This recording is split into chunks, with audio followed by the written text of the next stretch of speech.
నేను కోరుకునేది ఇది ఒక్కటే. జనాలు ఏమన్నా అనుకోండి, మేము ఇష్టపడ్డాం కాబట్టి మా లైఫ్ మేము లీడ్ చేసుకుంటాము, మేమైతే కలిసి బతకాలని అనుకున్నాం. దయచేసి మా అమ్మ నాన్నకైనా కానీ ఆ విష్ణుకైనా కానీ ఏ కంప్లైంట్ ఇచ్చిన పోలీసులకు కానీ ఇంత కూడా పట్టించుకోలేదు కాబట్టి పోలీసులకు మరీ గట్టిగా చెప్తున్నాను, నేను ఇచ్చిన కంప్లైంట్ మీకు పనికి రాలేదు, విష్ణు మా అమ్మ నాన్న ఇచ్చిన కంప్లైంట్ పనికొచ్చింది కదా మీకు. అంటే మీరు అంటే తప్పు చేస్తున్నారా న్యాయం చేస్తున్నారా మీకే తెలియాలి.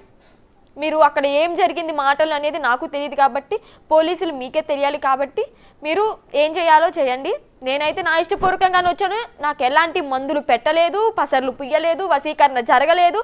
వశీకరణ జరిగింది అంటే అది నా ప్రేమ వశీకరణే. నేను నా ఇష్టపూర్వకంగానే వచ్చాను. మా ఇద్దరిని దయచేసి విడతీయొద్దు. ఒకవేళ విడతీసినా కూడా చచ్చిపోతాం తప్ప నేనైతే చచ్చిపోతాను. ఒకవేళ విడతీసిన మా ఇద్దరు నేనైతే చచ్చిపోవడం తప్ప బతకడం ఉండదు.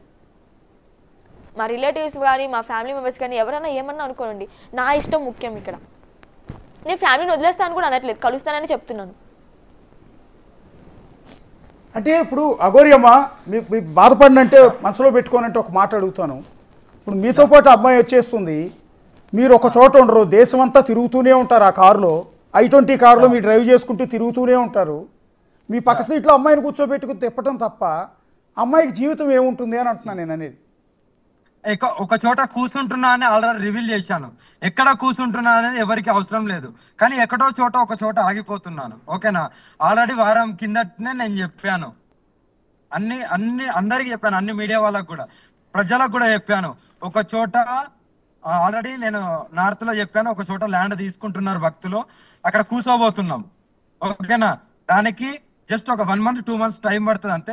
ల్యాండ్ ఇట్లా చూడంగానే అది రాదు, దానికి కొద్దిగా ప్రాసెస్ ఉంటుంది, రిజిస్ట్రేషన్ అని అది అని అవన్నీ జరుగుతున్నాయి. ఒక చోట నిజంగానే ఆగిపోతున్నాము, ఒక చోట ఆగే మా పోరాటం మేము చేస్తాం, హ్యాపీగా లీడ్ చేసుకుంటాం మా లైఫ్ మేము. అంటే ఆశ్రమం లాంటిది పెడుతున్నారా? ఆశ్రమం కాదు కానీ గుడి, ఇంకా మేబీ ఆశ్రమం కూడా కావచ్చు, భక్తుల మీద డిపెండ్ అయి ఉన్నది. అది ఓన్లీ నార్త్లనే. అంటే ఇప్పుడు నేను ఆ అమ్మాయి వర్షిని తండ్రిలాగా అడుగుతున్నాను. ఇది ప్రకృతి విరుద్ధం కదా? ప్రకృతి విరుద్ధం కదా? కాదు నాన్న, ఇద్దరి మనుషులు కలిసి ఏ ప్రాణి అయినా సరే రెండు కలుస్తాయి, కలిసి ఆనందంగా ఉంటాయి తప్ప జీవితాంతా కష్టంగా ఉండమని ఎవరని లేదు. నేను అమ్మాయికి లైఫ్ని ఇస్తున్నాను, హ్యాపీనెస్ని ఇస్తున్నాను. ఆమె కోరుకున్నది ఏంది? లైఫ్ హ్యాపీగా ఉండాలి. నాకు వేరే కోణంలో నేను ఆలోచించట్లేదు, నాకు జస్ట్ నీతోనుంటే ఆనందంగా ఉంటాను, జీవితాంతం నీతోనే ఉండాలనుకున్నది కాబట్టి వచ్చేసాయని అన్నాను. హ్యాపీనెస్ ఇవ్వడంలో తప్పేమున్నది? ఇప్పుడు ఆ పిల్ల ఇప్పుడు మీరంటే మీరు పుట్టినప్పటి నుంచి కూడా మీ శారీరక పరిస్థితి వేరు, మీ ఆలోచన వేరు, మీది కంప్లీట్ వేరు. కానీ ఆ అమ్మాయి కంప్లీట్ ఆడపిల్లకి కంపల్సరీ నీడ్స్ ఉంటాయి, అది ప్రకృతి ధర్మం. మీకు ఫీలింగ్స్ లేవని కాదు స్వామి అమ్మ, మీకు ఫీలింగ్స్ లేవని ఆడపిల్లకి లేకుండా ఎలా ఉంటాయి? ప్రస్తుతం అమ్మాయి సఫర్ అవుతోంది, తీవ్రమైన ఒత్తిడిలో ఉంది, అది విష్ణు వల్ల కావచ్చు, ఇంకోళ్ళ వల్ల కావచ్చు, వాళ్ళ కావచ్చు. అలాంటి తరుణంలో మీ దగ్గర ఒక మంచి ప్రేమ, కల్మషం లేని ప్రేమ దొరికిందని అట్రాక్ట్ అయ్యి మీ దగ్గర ప్రస్తుతానికి వచ్చి ఉండొచ్చు. కొద్ది రోజుల తర్వాత మీరంటే ఇష్టం పోవచ్చు కదా. ఆడపిల్ల కాబట్టి సహజంగా అమ్మాయి ఇష్టాలు వేరుగా ఉండొచ్చు కదా. అన్ని మాట్లాడుకున్న తర్వాతనే కావాలంటే ఎక్కడన్నా పిల్లలను తెచ్చుకొని పెంచుకుంటాం తప్ప, ఓకేనా, అన్నిటికీ అంగీకారం జరిగిన తర్వాతనే మ్యారేజ్ అనేది లీడ్ అవుతుంటది. అంటే మీ దగ్గర వర్షిని కాకుండా ఇంకో 5 ఆడపిల్లలు ఉన్నారు అని మొన్న వాళ్ళ నాన్న అంటూ ఉన్నాడు. అవన్నీ నిరూపించమని నేను అడుగుతున్నా, ఏమేమి ఎలిగేషన్స్ చేశారో అవన్నీ నిరూపించాలి. లేదు ఊరికే అయ్యే నమ్మే కాదు, ఊరికి అడుగుతున్నాను. నేను అనేది ఏంటంటే రేపొద్దున వర్షినిలాగా కాదమ్మా, వర్షినిలాగా అఘోరి అమ్మ మీద ప్రేమతో ఇంకొంతమంది ఆడపిల్లలు వస్తారు. కాదు చిన్ను వచ్చింది కదా, వర్షిని నాతో వచ్చింది కదా, ఆమెకు తెలుసు కదా ఉన్నారో లేదో, ఆమెను అడగని చెప్తుంది. లేదు వాళ్ళు ఎవరు ఉన్నారని నేను అనట్లేదమ్మా, నేనేది ఏంటంటే అవన్నీ కల్పితాలు మాత్రమే. ఓకే ఇవాళ వర్షిని వచ్చినట్టే రేపు ఇంకొంతమంది అఘోరి అమ్మ మీద ప్రేమతో ఇవాళ వర్షిని మాటలు విన్న చాలా మంది అమ్మాయిలు ప్రభావితం అయి ఉండొచ్చు. వాళ్ళు కూడా నేను కూడా అఘోరి అమ్మతోనే ఉంటాను, అఘోరి అమ్మ నన్ను పెళ్లి చేసుకోమని వస్తారు. ఇలా ఆడవాళ్ళంతా మీ దగ్గరికి వచ్చేస్తే పెళ్లి అనేది ఒకరితోనే అవుతుంది, ఒకరితో అయింది అంతవరకే. ఇష్టపడి వస్తున్నారు కానీ అందరి పెళ్లి చేసుకోలేం కదా. ఒకరితోనే అది అయిపోయింది, ఆమెతోనే అంతవరకే. ఇకపైన ఇంకో ఆడపిల్ల వస్తే మీరే అసలు ప్రాణం. రానివ్వదు కదా. ఫస్ట్ ఆఫ్ ఆల్ పెళ్లి అనే మాటే ఉండదు.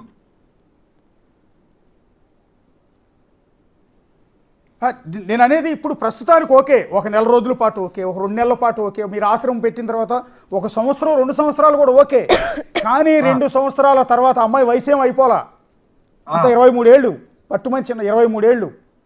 అవును, ఇంకో 2-3 ఏళ్ల తర్వాత ఆ పిల్లకి నేను ఆడపిల్లనన్న సంగతి కాదు. నాకు కూడా 27 ఇయర్స్. నేనేం పెద్ద 40, 50, 60, 70 లేదు, జస్ట్ 27. కాదమ్మా, నేను అనేది ఏంటంటే ఒక 4 రోజుల తర్వాత ఆ పాప రియలైజ్ అవ్వచ్చు కదా. రియలైజెన్స్ మీన్స్ నేను ఏంటంటే నేను ఒక ఆడపిల్లని, నాకు కూడా ఒక ఫిజికల్ నీడ్ కావాలి, నేను కూడా పిల్లల్ని కనాలి అని అనిపించవచ్చు కదా. ఆల్రెడీ చెప్పింది కదా, అలాంటి ఫీలింగ్స్ ఏమి ఉండయి, వాటిని కూడా నేను కట్టుదిట్టంగా చేస్తాను. చంపుకుని ఆమెతో హ్యాపీగా ఉండాలని సిద్ధపడ్డాకే మేము పెళ్లి చేసుకున్నాం. నా మనసు ఎప్పటికీ మారదు, నేను ఎప్పుడూ ఆమెతోనే ఉంటాను. మరి దీన్ని మీరు లీగలైజ్ చేసే ప్రయత్నం ఏమైనా చేస్తారమ్మా? నేను అనేది ఏంటంటే ఇప్పుడు మీరు ప్రకృతి విరుద్ధంగా మీరిద్దరు పెళ్లి చేసుకున్నాం అంటున్నారు. సరే ఓకే, అమ్మాయి మేజర్ కాబట్టి అమ్మాయి ఇష్టం. మా వర్షన్లో మేము హ్యాపీగా ఉన్నాం, హ్యాపీ అంతా కరెక్టే ఉంది. నేను చిన్ను నేను చెప్తున్నా కదా, నువ్వు ఇంటర్వ్యూ అయిపోయిన తర్వాత వచ్చేసాయి, నువ్వు నాకు కాల్ చేయి, నువ్వు ఎక్కడ ఉండాలి ఏందని నేను చెప్తాను. అంటే మీ మీద పోలీసు కిడ్నాప్ కేసు పెట్టే అవకాశం ఉంటుంది కదమ్మా, ఇంకొకరు ఆడబిడ్డను మీరు ఎత్తుకుపోయారని. ఎందుకంటే లీగల్ కాదు కదా, ఇది లీగల్ కాదు కదా. అంటే నేను వాళ్ళ వైపు నుంచి అడుగుతున్నా, నా సొంతది కాదమ్మా, నా సొంతది కాదు, నేను వాళ్ళ వైపు నుంచి అడుగుతున్నా.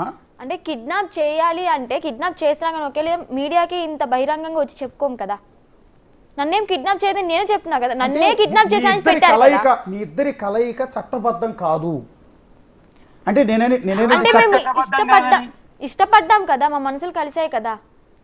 ఇంకా వేరే అబ్బాయిని చేసుకోను, వేరే అతన్ని చూడను, నాకు ఈమె కావాలి అంటే ఏం చేస్తారు? ఈమె లేకపోతే నేను చచ్చిపోతాను అంటే ఒక ప్రాణం తీసేస్తారా చట్టం? అంటే అఘోరియమ్మ, నేను అనే మాట్లాడతాం మీకు బాగా అర్థమై ఉంటుంది, ఎందుకంటే మీకు అన్నీ బాగా తెలుసు, నాకన్నా బాగా తెలుసు. మిమ్మల్ని సూటిగా అడుగుతున్నాను. నేను కూడా 23 ఏళ్ల వయసు ఉన్నప్పుడు పెళ్ళే చేసుకోవద్దు అనుకున్నా. పెళ్ళొద్దు, ఆ జన్మ బ్రహ్మచారిగా ఉండిపోదాం, హ్యాపీ ఉంటుంది, సంతోషం ఉంటుందని అనుకున్నా. కానీ 28వ ఏళ్ళు వచ్చేటప్పటికి పెళ్లి చేసుకుని ఈరోజు నాకు 2 పిల్లలు, నా అంత కొడుకున్నాడు అప్పుడే. అంటే బాహుబంధాల నుంచి నేను తప్పించుకోలేకపోయాను. నానా నేను ఇక్కడ ఆ అమ్మాయికి నా దగ్గరికి వచ్చిన తర్వాత కామాన్ని మొత్తం ఆపేస్తాను, అమ్మాయికి కామం కూడా రాదు, ఓకేనా? అది నాకు తెలుసు ఎలా చేయాలో, అది మాకు సాధ్యమే కాబట్టి ఆ కామం అనేది రాకుండా నేను చూసుకుంటాను, ఓకేనా? అదే మీకు అందరికి ఇబ్బంది అయితే దాన్ని నేను ఆపడానికి కూడా సిద్ధంగా ఉన్నాను. ఆల్రెడీ ఎంతో మంది ఉన్నారు కదా. కానీ మీకు కొన్ని ఫిజికల్ నీడ్స్ ఉన్నట్టు ఉన్నాయి కదా. నాకేం ఉండదు. అంటే ఒక వీడియో చూశాను, అమ్మ మీరు నొచ్చుకోనంటే మిమ్మల్ని సూటిగా చాలా మందికి వస్తున్న డౌట్ మిమ్మల్ని అడుగుతున్నాను. ఇక్కడ ఒక వీడియో చూశాను, ఎందుకు నాకు ఇబ్బంది అనిపించింది, చాలా ఇబ్బంది అనిపించింది.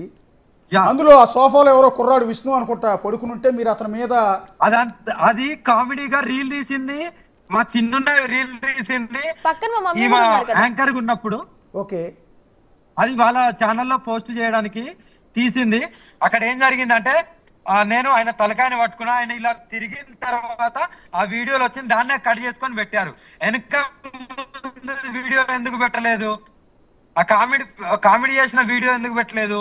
ఓన్లీ మీద పడే వీడియోని ఎందుకు పెట్టిండు? ప్లస్ మా మమ్మీ మా డాడీ బెడ్ పైనే ఉన్నారు. ఓకే, పక్కనే ఉన్నారు. మీరే మమ్మీ కనిపిస్తున్నారు కదా. ఇప్పుడు ఆ వీడియో మీరే తీశారా? నేనే రీల్ లాగా తీశారా? ఓకే, అంటే బేసిక్ గా ముందుది వెనక్కి తీయట్లేదు, మధ్యలో బిట్టే వేస్తున్నారు, ఎందుకు అలా అంటే? అఘోరియమ్మ, ఆ వీడియో చూసిన తర్వాత చాలా మందిలో మీరంటే కొద్దిగా వ్యతిరేక భావన పెరిగింది, ఇన్క్లూడింగ్ మీ. ఎందుకంటే ఆ వీడియో చూడగానే ఏంటంటే కొంచెం వికృతంగా అనిపించింది, అంటే అసహజంగా వికృతంగా. నేను ఒకటే చెప్తున్నా, ఓకేనా? ప్రజలు ఏమనుకున్నా పర్లేదు, సొసైటీ ఏమనుకున్నా పర్లేదు, ద లైఫ్ లీడ్ చేసేది మేమిద్దరం. మేము ఎలా ఉంటాము అనేది మాకు తెలుసు, ఓకేనా? ఒకవేళ ఇదే వర్షిని వచ్చి లేదు ఇలా అని చెప్తే అప్పుడు మీరు ఖండించండి, ఆ అవకాశం మీకు ఇస్తాను, కానీ అంత దూరం కూడా రాదు, ఓకేనా? 5 years అయినా 10 years అయినా కానీ నా ఆమెతో ఉంటాను, నా డెసిషన్ ఎలానూ మారదు. అంటే ఇప్పుడు